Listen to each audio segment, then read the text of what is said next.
Bismillahirrahmanirrahim. Assalamualaikum warahmatullahi wabarakatuh. Selamat malam sahabat Solo semuanya. Semoga kita semua dalam keadaan sehat walafiat dan kita semua ada dalam lindungan Allah Subhanahu wa taala.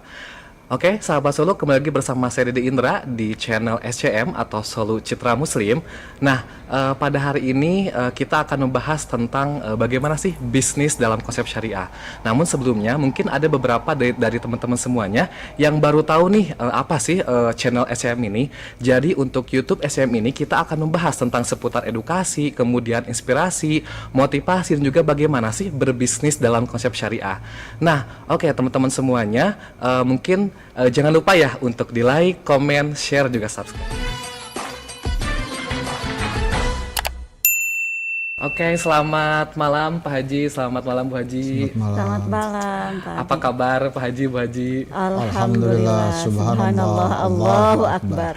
Jadi sebelumnya saya juga mengucapkan terima kasih banyak kepada Pak Haji dan juga Bu Haji yang telah menyempatkan waktunya ya untuk bisa hadir di talkshow kali ini, dan mungkin nantinya buat teman-teman semuanya nih bisa mengambil hikmah ataupun bisa mengambil ilmu yang nanti akan disampaikan oleh Pak Haji beserta Bu Haji.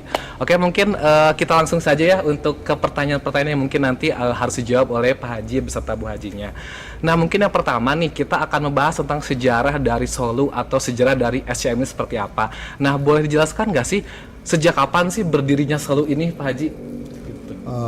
Sebenarnya berdirinya Solo itu dibilang sengaja enggak, dibilang nggak sengaja enggak itu. Iya. Sebenarnya awal berdirinya Solo itu dari perawalan ada diantaranya bisa dikatakan langganan lah dari Jakarta, bikin produk, ada kaligrafi di bajunya itu mereknya Solo. Iya. Terus terinspirasi saya bahkan terus dibulak-balik bahwa yang saya produksi itu ada hubungannya dengan pakaian-pakaian yang berhubungan dengan ibadah, terutama untuk sholat.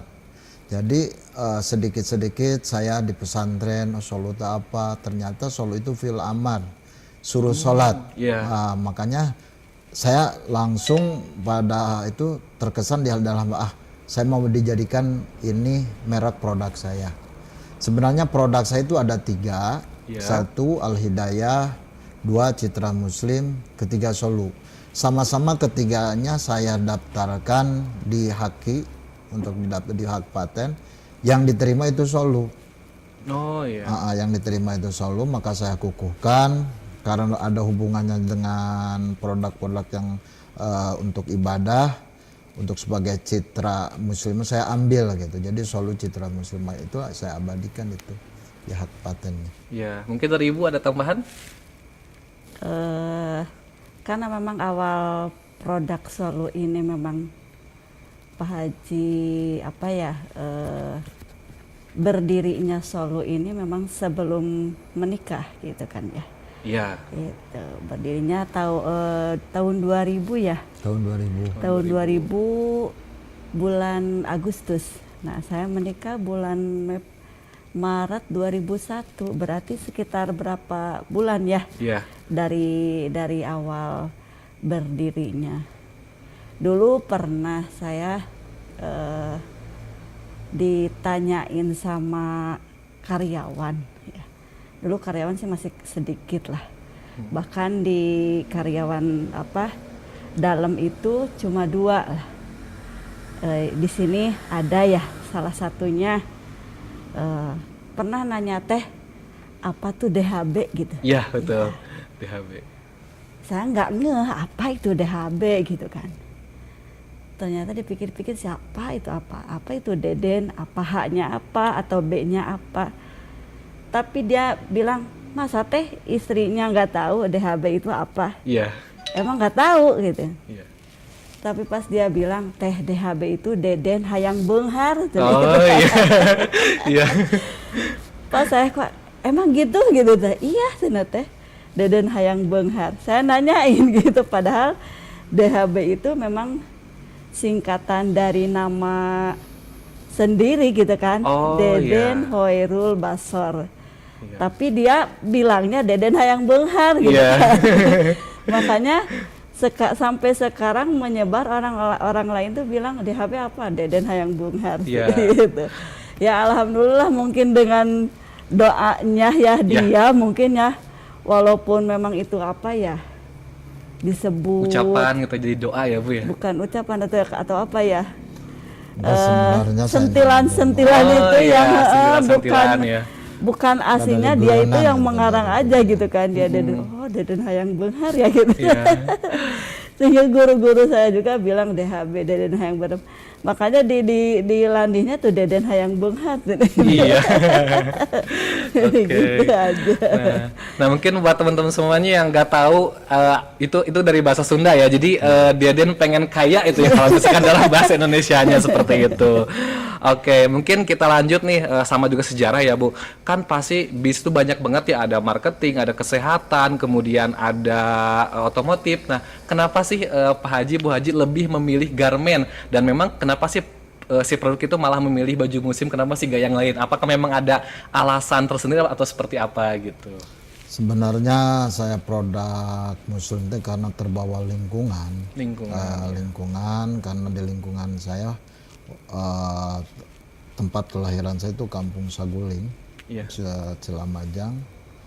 Semua pengrajin itu paling banyak khusus pakaian-pakaian muslim, terutama pakaian-pakaian muslim wanita, kayak mukena gitu, terus baju-baju khusus wanita. Saya awal belajar emang ikut-ikutan ngambil dari orang itu pakaian-pakaian. Saya mah ya itu dulu kan terkenal di kampung saya itu pakaian koko itu kampret ya. Pakaian koko itu bahasa-bahasa yang ilahannya di kampung saya itu baju koko ya, koko ada yang nyebut kampret, khusus pakaian. Saya ngambil dari awal, saya belajar di bidang itu gitu, di bidang baju koko khusus. Memang saya juga awalnya paham juga. Awalnya saya waktu itu ya namanya awal-awal ngambilan dari orang, berangkat bawa satu karung, ikut mobil orang gitu ke karena sebenarnya bisa dikatakan saya itu kalau bahasa Sundanya bangor lah, supaya pingin tahu gitu, pingin coba. Kan teman-teman saya banyak yang orang Purwakarta, orang Cikampek. Terus setelah saya keluar dari pesantren, saya belajar nih ngambil dari orang, dari tetangga, dari kakak saya, ya bawa satu karung sambil silaturahmi ke Pleret. Ya alhamdulillah kan kalau di teman tidur gratis kan, ya nggak mengeluarkan banyak uang lah, transportasi cuman transportasi aja. Pagi-pagi berangkat ke pasar, sore tidur di rumah teman gitu, sambil itu aja. Terus sama teman saya dibawa, saya nggak tahu namanya pasar Cikampek, pasar Bekasi, saya nggak tahu. Dibawa sama teman saya gitu aja, bolak-balik. Terus suka dukanya banyak lah, suka dukanya banyak perjalanan itu. Sambil ingat saya disatuin sama mobil yang bawa kambing. Masya Allah, suka dukanya ya Allah banyak, kesan-kesan makanya. Ya alhamdulillah lah, saya jalani terus sampai jatuh bangun, saya istiqomah jalani, alhamdulillah bisa dikatakan seperti ini gitu. Oke, mungkin selanjutnya pertanyaan yang kedua ya terkait visi misi mungkin ya, karena kan suatu perusahaan pasti memiliki visi dan misinya gitu ya. Mungkin dari Bu Haji dulu, visi misinya mungkin ada yang mau disampaikan, seperti apa sih selalu ini visi misinya? Visi dari segi merek Solu itu ya, karena memang Solu itu menyuruh ibadah ya, menyuruh sholat. Makanya saya edukasikan dengan visi dakwah gitu kan ya, bukan hanya sekedar di dunia saja kita berusaha gitu kan ya, atau misalkan mencari pahala atau mencari upah gitu kan. Kalau di dunia itu hanya upah ya. Tapi kan kita juga tetap, karena memang dulu sih belum ya, sebelumnya sih memang visinya ya pingin untung ya.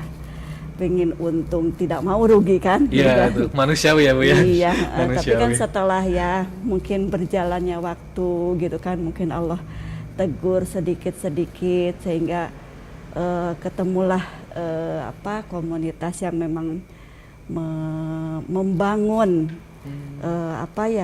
mindset yang tadinya memang pingin untung gitu ya. Untungnya bukan di akhirat, untungnya di dunia saja gitu kan.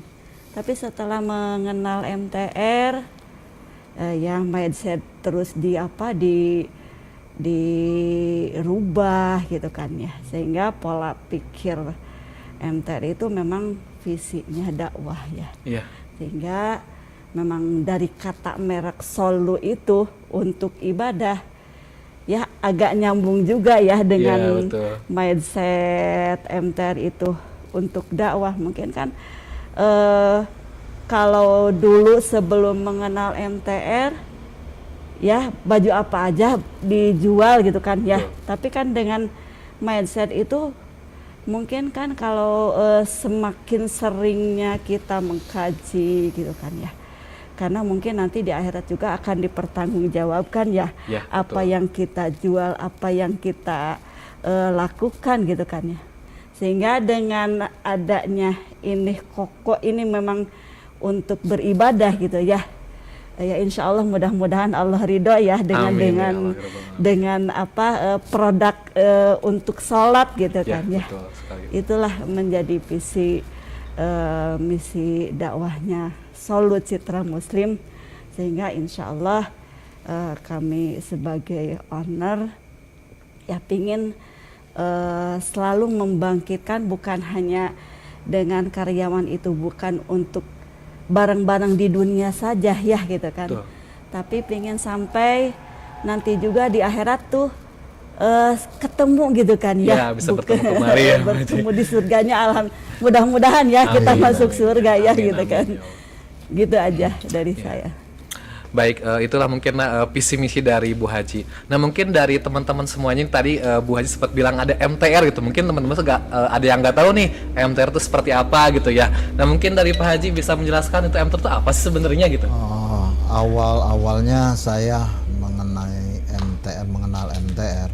Jadi MTR itu kata dari singkatan masyarakat tanpa riba. Oh, masyarakat tanpa riba, ya. Saya awalnya mengenal MTR itu mungkin udah perjalanan Allah, menandakan Allah cintanya terhadap hambanya.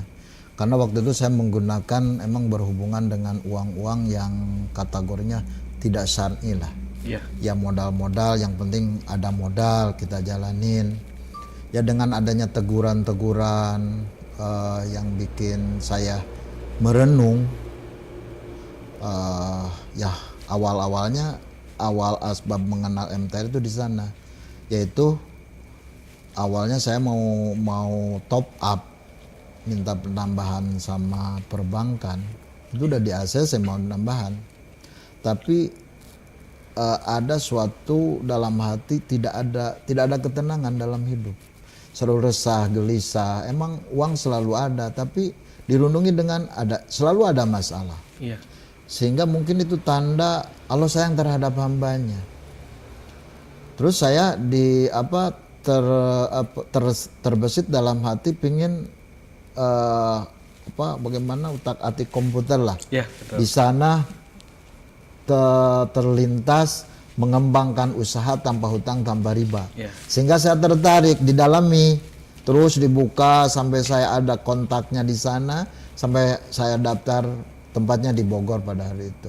Alhamdulillah dengan kerjasama dengan istri saya kemana-mana barang, alhamdulillah Allah kukuhkan serta berangkat ke sana 2 hari 2 malam ke Bogor. Ya awalnya pengen tahu aja. Tapi setelah saya ikut seminar 2 hari 2 malam, ternyata ya Allah begitu dahsyatnya seminar itu sehingga merubah mindset tujuan hidup kita. Iya. Bukan materi semata, tujuan hidup kita itu apa sih? Jadi suka terbalik, mana keperluan hidup, mana tujuan hidup. Iya, Ya. betul. Sehingga materi jadikan tujuan hidup. Iya. Ternyata kan materinya digali mah cuman keperluan hidup. Iya. Tujuan hidup kita kan akhirat. Iya. Nah, makanya dari sana alhamdulillah dirubah mindset saya, jadi enggak tok usaha saya ini bukan untung dan rugi, tapi surga neraka kita di ujungnya gitu. Ya, Maka alhamdulillah belajar sedikit-sedikit mengarahkan langkah-langkah berserta istri saya gitu, hal-hal yang berbau-bau ribawi menurut pemahaman saya berhenti karena pemahaman saya sesuai dengan surat Al-Baqarah bahwa riba itu Allah akan menghancurkan riba sehancur-hancurnya dan Allah akan menyuburkan sedekah. Maka berangkat dari itu sedikit-sedikit saya yang berbau-bau riba, yang masih samar-samar, saya nggak lakukan. Emang ke belakang-belakang mah yang namanya nggak ditinggal, nggak dilihat apakah ini haram, halal, enggak gitu. Yang penting untung. Iya, betul. Yang penting menguntungkan. Nah, karena kan usaha itu harus untung gitu. Yeah. Jadi dikala uang keluar dari kantong kita, pulang itu harus membawa teman-temannya. Yeah, itu yang nama usaha kan. Kita nggak dilihat apakah halal haramnya nggak diperhitungkan. Sementara alhamdulillah dengan berkat bimbingan MTR, dengan ikut seminar 2 hari 2 malam, alhamdulillah Allah cucurkan rahmat pada sehingga saya nangis sejadi-jadinya, tidak mengenal malu, sama merasa Allah sayang gitu terhadap diri saya sama keluarga saya. Ditegur masih ada harapan untuk membaiki diri, yaitu ditegur di dunia. Coba kalau saya ditegur di alam kubur, penyesalan yang tidak ada artinya. Maka saya bersyukur sejadi-jadinya waktu di seminar itu gitu, sampai rangkulan sama istri saya nangis, merasa begitu Allah sayangnya terhadap saya sehingga saya robah. Alhamdulillah ya Allah, merasa bagaimana ya, merasa pencerahan pada itu ya Allah, begitu peluang untuk itu peluang besar lah. Maka saya robah tujuan dan sikap saya sedikit-sedikit. Alhamdulillah, maka saya kesimpulan waktu itu untuk memberhentikan yang berbau-bau ribawi. Alhamdulillah dengan waktu yang singkat, dengan kata tobat terhadap perbankan, saya minta waktu untuk menyelesaikan hutang-hutang saya, sehingga bayangan saya harus jual aset. Ingat saya waktu coach bilang, yang menyelesaikan permasalahan itu Allah. Cuman kerja kita pantaskan untuk ditolong Allah. Ya, betul. Ya, alhamdulillah saya waktu itu seminar yang kedua lah, saya ikutan berapa kali itu seminar MTR karena merasa bagaimana ya, merasa terpanggil terus, senang gitu ya. Walaupun harus mengeluarkan uang tapi dapatnya sehingga ya Allah, yang saya keluarkan pengorbanan nggak ada artinya dibandingkan dengan apa penghasilan dari ikut seminar itu gitu. Sehingga alhamdulillah berkat mungkin kesungguhan, dukungan istri, selalu ikut, selalu doa, mungkin dengan asbab doa-doa teman-teman ya sekeliling keluarga saya mendoakan saya, sehingga saya berhenti merokok juga dari sana gitu. Oh ya, awalnya merokok aja. Masya Allah, kalau rokok saya enggak, sampai saya terus terang rokok 1 minggu itu kalau nggak salah 2 selop lah, 2 selop. Marlboro putih, terus sama Redfield, Samsu itu ya Allah. Dengan kopi kan ada, jadi udah jadi kecanduan, ketagihan. Setiap orang ngasih model baju koko dipatung beri sambil merokok gitu. Ada inspirasi. Bagus enggak tuh ya Allah. Tapi dengan berkat ikut seminar itu, karena coach bilang pada hari itu yang akan menyelesaikan permasalahan kita Allah. Cuman kerja kita pantaskan untuk ditolong Allah. Makanya jangankan yang haram, yang makruh juga kita berhenti. Bidikan saya pada hari itu saya ingin lunas hutang gitu. Sehingga saya itu ingin ditolong Allah. Jangankan yang haram, yang makruh juga berhenti. Alhamdulillah sehingga saya waktu itu ya Allah kasih saya kekuatan untuk berhenti merokok. Qadarullah, Allah kabul. Dari waktu itu saya alhamdulillah berhenti gitu merokok. Cuman selama Berapa bulan? 1 bulan lah. 1 bulan tidak pede, ada yang kurang gitu. Iya. Saya bertahan terus. Tapi alhamdulillah sampai sekarang dari mulai 2017 ya. Iya. Sampai sekarang alhamdulillah udah 3 tahun kan ya. Udah 3 tahun berjalan. Berarti 5 tahun berjalan sampai 2022. Ya. Berjalan udah 5 tahun, alhamdulillah. Mudah-mudahan doa dari semua terus mengalir. Ya. Oke, jadi gitu ya sahabat Solo semuanya. Jadi visi misi Solo itu bukan hanya untung rugi, tapi surga atau neraka ya, seperti itu. Oke, mungkin untuk selanjutnya nih teman-teman ada pertanyaan yang sangat luar biasa dan mungkin ini akan menjadi pertanyaan yang sangat daging sekali dan akan menjadi ilmu yang sangat bermanfaat untuk sahabat Solo semuanya. Nah, pertanyaannya adalah seperti ini. Kan yang namanya bisnis itu kan pasti ada naik turun, kemudian ada jatuh bangun gitu kan. Kemudian ada yang namanya keluh kesah gitu ya. Nah, boleh diceritakan nggak sih pengalaman atau histori seperti dahulu gitu Pak Haji, Bu Haji bisnis gitu ya, dari mulai mungkin dari jatuh atau mungkin sampai sekarang bisa sukses seperti ini gitu. Mangga Pak Haji. Ingat saya waktu 2013 saya mau jual tempat ini. Oh, mau dijual. Waktu itu saya punya hutang sekitar 10 miliar terhadap perbankan. Iya. Sehingga waktu itu saya udah mentok lah. Saya pingin kembali, mulai dari nol lagi. Sempat tempat saya sama orang Korea sekitar ditawar sekitar 25 miliar. Saya pingin 30. Oh, iya. Simpel perhitungan saya waktu itu, seandainya saya laku 30, saya akan beresin hutang ke bank. Iya. Terus saya mau bangun lagi, habislah sekitar 5 miliar bikin pabrik. Iya, betul. Saya modal awal 15 miliar. Sehingga saya minta izin sama istri saya untuk menjual tempat ini untuk kembali dari nol. Supaya saya tidak punya hutang ke bank. Istri saya sampai bilang gini, nanti minta keputusannya habis Ramadan. Iya. 2013 kalau 2013 Ya, ya. 2013. Awal-awal saya suka ikut jemaah tabligh pada itu. Jemaah tabligh sampai sekarang saya ikut jemaah tabligh. Setelah saya ikut jemaah tabligh, saya dikasih kesenangan saya sama Allah cuma 2. Saya sudah tidak memikirkan yang namanya usaha karena saya udah mentok. Saya pingin mindset saya bagaimana saya melunasi hutang bang. Iya. 2011 itu mah ya. 2011. 2011. 2011.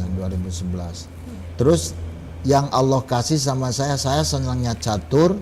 Sama begitu adzan, sehebat apapun senangnya catur, begitu dikumandang adzan saya pergi ke masjid sampai ngajak teman lawan catur saya. Iya. Tapi setelah beres permasalahan itu, sampai sekarang saya tidak ada pekerjaan yang saya paling benci kecuali catur. Benci sampai sekarang jangan catur. Dulu mah 2011 pun tidak ada. Sampai jangankan yang mau ngajak usaha, yang ngasih untung lah kalau lagi catur, saya nggak hiraukan. Saking senang-senangnya catur. Hobi ya Pak? Saking hobinya catur. Sehingga siapa yang mau jadi lawan saya bayar. Saya kasih sampai saya datangin dikasih ongkos untuk lawan catur saya aja. Karena saya udah simple.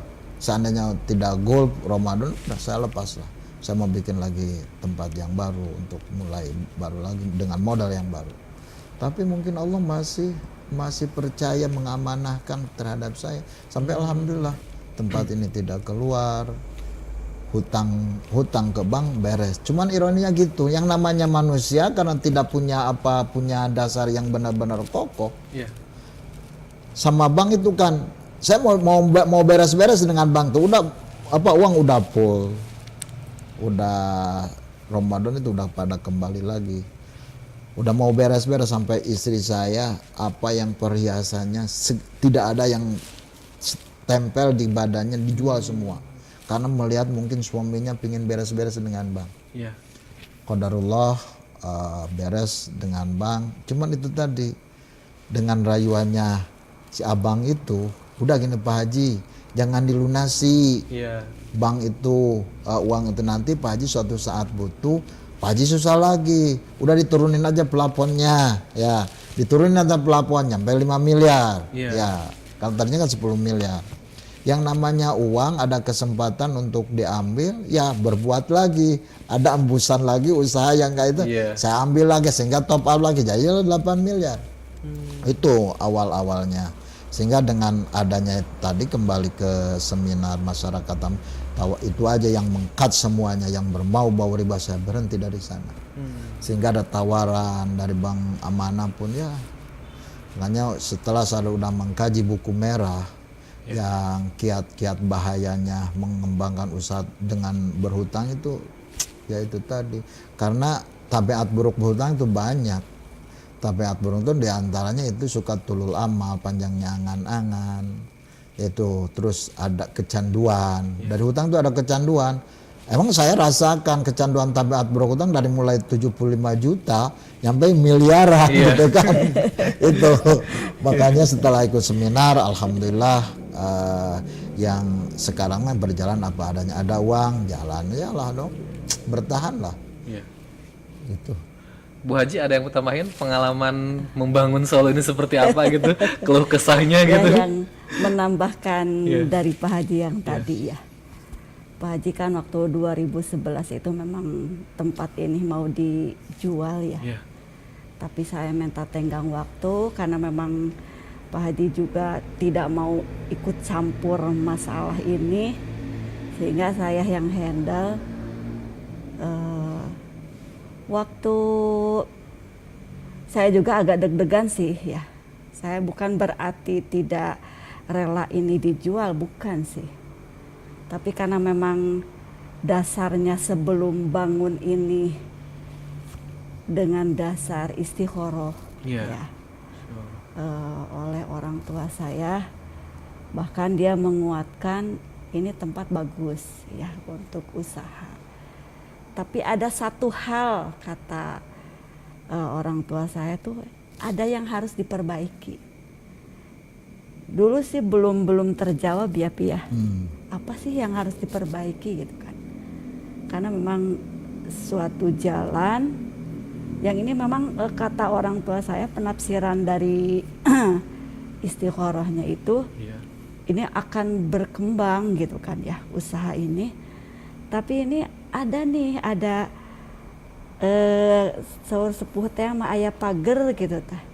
Kedah aya anu dirobih lah gitu. Iya. Nah, saya kan sempat bahkan kedua kalinya di waktu 2011 ini mau jual ini, saya minta istikharah lagi sama orang tua. Bagaimana nih gitu kan ya. Keinginan suami pingin jual ini gitu. Sehingga sudah ada hasilnya. Ya, penafsiran dulu waktu 2011 masih ada orang tua, masih ada papa ya gitu kan.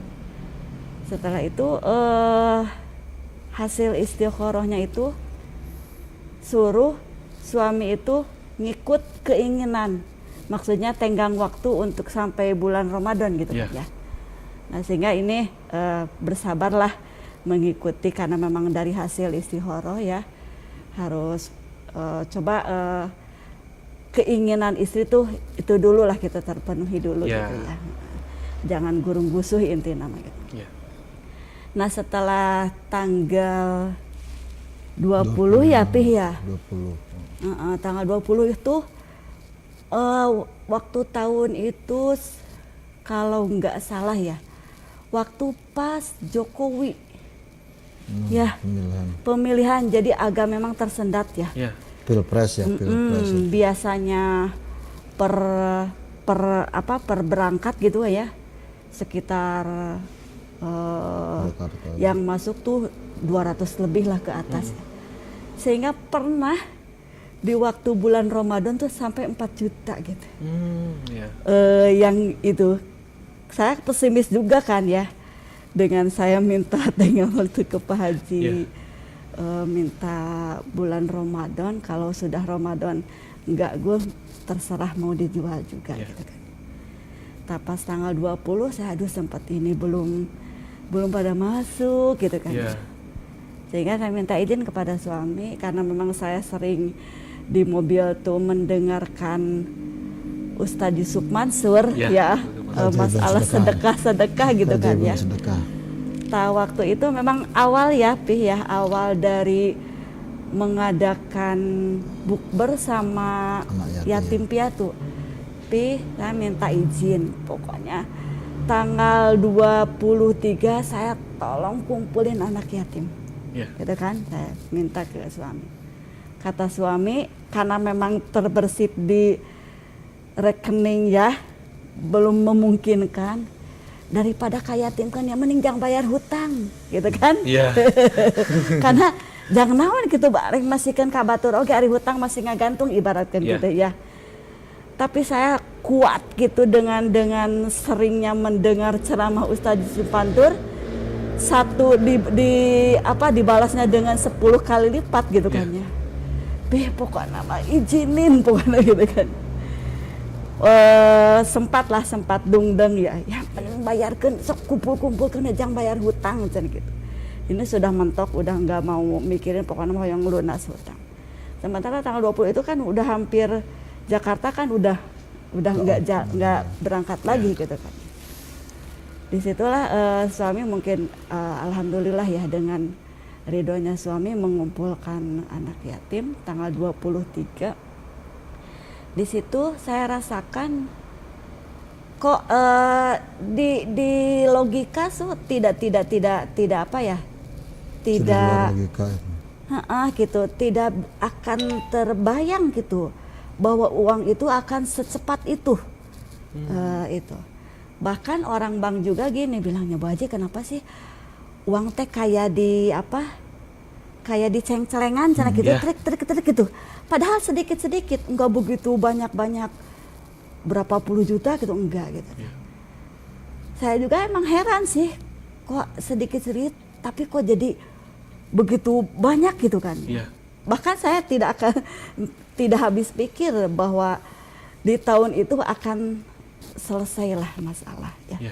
Karena memang waktu itu berapa 10 juta ya, 10 M baru 1 M. Kebayangkan baru itu momen-momennya bulan Ramadan itu momen-momen yang memang harusnya udah ini ya, udah kumpul. Itu baru 10% gitu saya kumpulin. Tapi subhanallah luar biasa ya, yang saya syukuri dari nikmatnya sedekah ya. Sehingga saya yakinlah insya Allah bukan berarti memang dulu mama sih dengan logika ya. Tapi setelah memang Allah sudah memberikan ya kenikmatan bersedekah, alhamdulillah ya Allah, ternyata pas tanggal berapa lah, tanggal Syawal berapa udah kayak gitu. Saya juga nggak tahu sih dari mana, duduk ceng. Pas kalau dihitung mah dengan hitungan matematika nggak kebayang sih akan terbayar segitu itunya. Padahal kan momen-momen bulan Ramadan itu memang ya mumpuni ya, tapi waktu tahun itu saya nggak kebayang. Nggak tahu Allah lah mungkin ya yang ngirimin rezeki itu. Itulah yang makanya saya mengajak ya untuk memang jangan takut dengan bersedekah itu akan berkurang. Dengan bersedekah itu akan kita jadi miskin, tidaklah. Insya Allah justru akan lebih berkah gitu kan, akan lebih bertambah lagi insya Allah. Begitu saja Pak. Baik, terima kasih Bu Haji. Nah, jadi seperti itu teman-teman semuanya, sahabatku semuanya, mungkin saya bisa menarik kesimpulan dari pertanyaan tadi ya. Ternyata kalau misalkan kita ada masalah itu, kunci pertama bisa istikharah dulu ya Bu ya. Istikharah dulu, minta petunjuk kepada Allah gitu kan. Ini harus seperti apa sih? Insya Allah kalau misalnya kita istikharah nanti akan ada jawabannya insya Allah seperti itu. Kemudian ada beberapa hal yang sangat penting dan juga sangat luar biasa. keutamaan atau mujizat dari sodakoh gitu Bu ya. Jadi mungkin kita kalau ada masalah jangan takut gitu, jangan takut sodakoh itu jadi miskin. Bahkan atas izin Allah ketika kita bersodakoh, insya Allah itu akan berkali-kali lipat ya seperti itu. Dan mungkin kita akan masuk ke pertanyaan yang lainnya teman-teman atau sahabat Sulu semuanya. Mungkin untuk anak muda atau untuk masyarakat nih yang mau atau ingin bermulai berbisnis gitu. Nah, kita akan minta tips gitu ya kepada beliau yang sudah sukses gitu. Bagaimana sih awal mula gitu. Orang itu pengen berusaha, gimana sih caranya pengen berusaha secara atau konsep itu secara islami atau secara syariah gitu. Jadi mungkin teman-teman semuanya atau orang atau masyarakat yang pengen belajar berbisnis tapi dengan konsep syariah itu seperti apa sih sarannya atau masukan atau motivasi dari Pak Haji atau Bu Haji? Mangga Pak Haji. Bunda mangga. Bu Haji. Bunda lah. Kasih tips nih kepada sahabat semua agar bisa semangat gitu.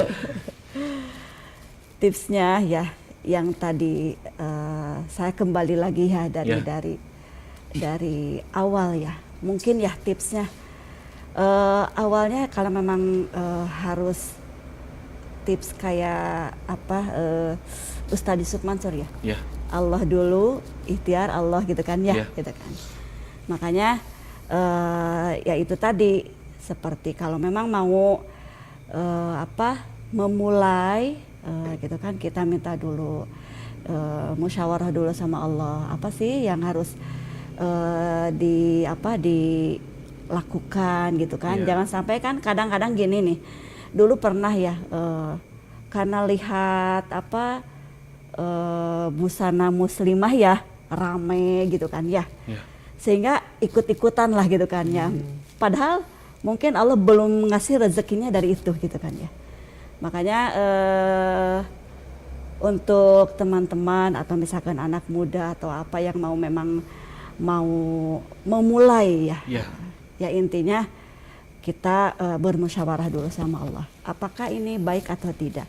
Sehingga tadi yang saya tadi memutuskan lebarnya ini mau dikeluarin ya, gitu kan?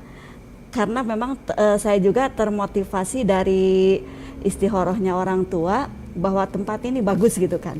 Sehingga saya juga merasa merasa sayang gitu kan ya kalau ngeluarin gitunya, bukan berarti sayang saya tidak mau bayar utang, bukan gitu. Karena memang dari awalnya tempat ini di istiqorohan bagus gitu kan ya, untuk usaha ini bagus ya, untuk teman-teman atau misalkan siapa yang mau memulai bisnisnya, saya sarankan istiqoroh dulu. Apa yang menurut jangan terkecoh dengan orang lain rame lah gitu kan ya, orang lain booming atau viral, atau belum tentu kan ya. Orang lain itu viral, kita pas dilaksanain enggak gitu kan ya. Karena memang rezeki itu kan beda-beda ya, walaupun memang rezeki itu sudah diatur sama Allah ya. Tapi dari saya sarannya istikharah dulu ya. Minta dulu sama Allah apakah ini manfaat untuk kita gitu kan, apa ini. Dan dengan mindset sekarang saya gitu ya, coba diaplikasikan nanti secara dagangnya Rasulullah itu bukan masalah untung ruginya ya, tapi kita harus pikirkan surga neraka gitu ya. Itu aja ya. Itu ya teman-teman semuanya, dari Bu Haji tipsnya adalah yang pertama kita harus bermusyawarah dengan Allah Subhanahu Wa Taala, tentunya dengan istikharah seperti itu. Mungkin yang kedua tips dari Pak Haji, mangga Pak Haji. Sebenarnya saya juga ini lagi tahap belajar ilmu ekonomi syariah sampai dijalani. Saya masih terus ada kajian bersama MTR, ikut ada seminggu sekali IBM, Sirkah, belajar Sirkah. Maka dari itu tips dari saya untuk yang mau mulai berusaha, mau mulai menjenjang mau berusaha, pahami dulu lah ilmunya. Karena ingat ada hadis begitu, kalau nggak salah zaman Khalifah Umar bin Khattab, sehingga saking rempahnya Umar bin Khattab pada waktu itu, sehingga dia jalan ke pasar Madinah. Jadi tiap-tiap pedagang ditanya, udah paham nggak fikih muamalahnya? Seandainya tidak paham, suruh keluar dari pasar. Karena seandainya dia tidak paham fikih muamalah tentang muamalah, dia sudah dijamin pasti terjerumus ke riba gitu. Udah, makanya dari itu tip dari saya untuk melangkah supaya lebih kehati-hatian untuk mau melangkah terhadap jenjang usaha. Pahami dulu ilmu tentang fikih muamalah, tentang sirka, tentang mau. Terus kita mengawali jangan sekali-kali mengandalkan utang. Ya, ingat sahabat Rasulullah waktu hijrah ke Madinah, siapa orang yang kaya itu? Abdurrahman bin Auf. Dia kan emang dia termasuk di Mekah itu orang saudagar juga. Karena saking cintanya terhadap Rasulullah, dia ikut hijrah bersama Rasulullah.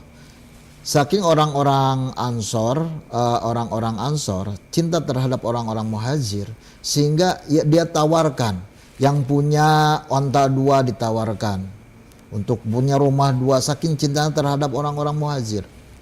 Tapi orang-orang Muhajir nggak begitu gembira ditawar. Tapi Abdurrahman bin Auf waktu itu singkatnya cuman tunjukkan saya jalan ke pasar. Di sanalah dia mulai ada istilah kalau terkenal sekarang broker ya. Tanya dari ini misalkan berapa harganya, dijual, ambil untungnya, kasih.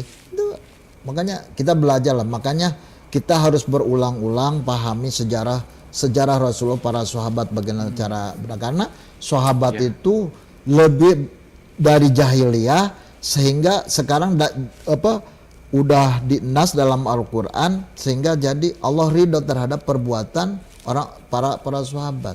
Kita jangan bosan-bosan mengkaji perjalanan para sahabat, bertanya sama ulama bagaimana muamalahnya orang-orang terdahulu yang dicintai oleh Allah. Makanya tip dari saya, pahamilah dulu ilmunya, ilmu qabla amal. Karena seandainya kita kerja sebelum dapat ilmunya, pasti dia akan terjerumus terhadap larangan Allah. Oke. Sahabat solo semuanya, banyak sekali ilmu yang kita dapatkan dalam talkshow pada hari ini ya. Pertama dari Bu Haji disampaikan tadi bahwasanya kita harus bermusyawarah dengan Allah Subhanahu wa taala. Kemudian dari Pak Haji juga disampaikan bahwasanya kita harus memahami ilmunya. Jadi ketika memang kita mau membuka bisnis itu jangan ikut-ikutan gitu. Kemudian jangan kita sembarangan, tapi kita coba bermusyawarah dan juga kita berusaha untuk memahami ilmu tersebut agar nanti ada pedoman dari ilmu tersebut. Seperti itu. Oke, mungkin terakhir nih saya ucapkan terima kasih banyak kepada Pak Haji, kemudian kepada Bu Haji yang telah menyempatkan waktunya untuk ikutan talk show pada hari ini. Insya Allah nanti kedepannya kita juga akan membuka talk show kembali gitu, dan nanti insya Allah akan menebar kebaikan, dan semoga acara ini akan bermanfaat untuk kalangan masyarakat dan juga untuk orang-orang yang mau berbisnis, terutama dalam konsep syariah seperti itu. Oke, teman-teman semuanya, mungkin saya mengucapkan mohon maaf apabila banyak kesalahan. Wassalamualaikum warahmatullahi wabarakatuh.